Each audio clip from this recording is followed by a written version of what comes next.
think it's the end of an era.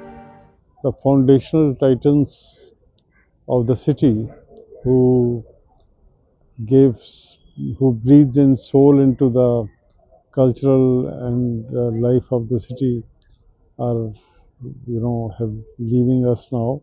That generation, which set the foundations for the city to grow culturally and artistically and creatively. So Dr. Goswami's, I would always call him the Kohinoor of art world, of the global art world, and he was in our possession. So saying goodbye to him today is a huge loss, not to us personally only, many of his admirers, but to the art world at globally, to the country, and to the city. This is a vacuum which will be, very hard to fill. His contribution, his communication, his lectures, his books connected us to our traditional heritage, and through his books on traditional art, he also connected us. हमें अपनी संस्कृति से भी उन्होंने जोड़ा. So with these words, I pay him a very big tribute. I know Dr. Goswamy when I was a student of Art College, Chandigarh. I have a long association with Dr. Goswamy. Even after passing the Art College, I joined St. John as a teacher in fine art. It was my first career, and his both the son were my students. So I feel proud. I think the light has gone. Very sad.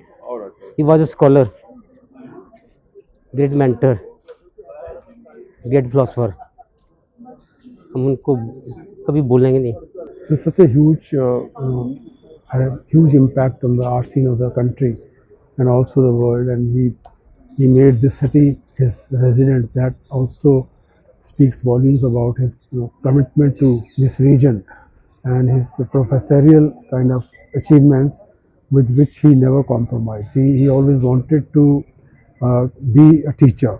He had been offered very important posts which I know, which he refused. He said, I would do it only if I can continue to be a professor. And his contribution to Indian art is unparalleled. And because he brought Indian art into the focus. Earlier, Indian art had drifted a little bit towards the Western art influences.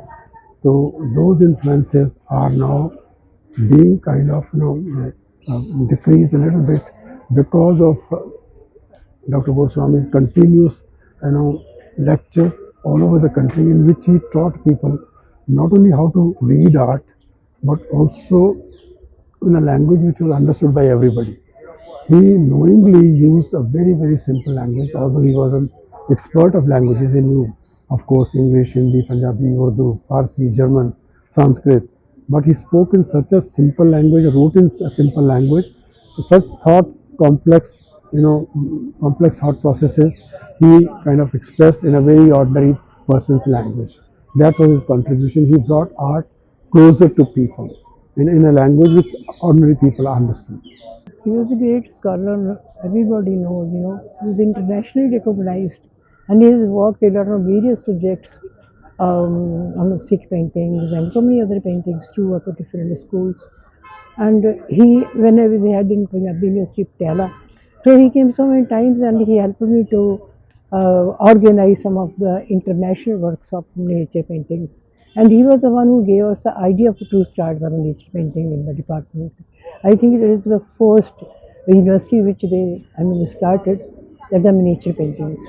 So no doubt in it that he was a rare personality. He was a friend of friends, and I saw him when I joined the Department of History of Art.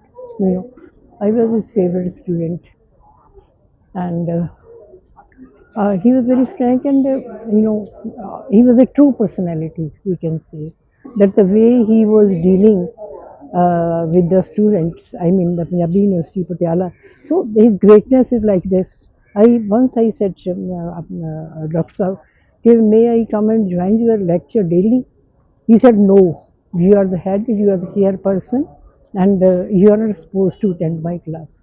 So it felt it very bad. But later on, he made me understand okay, why I said like this. This is the, your grace and your ability. Well, how great he was.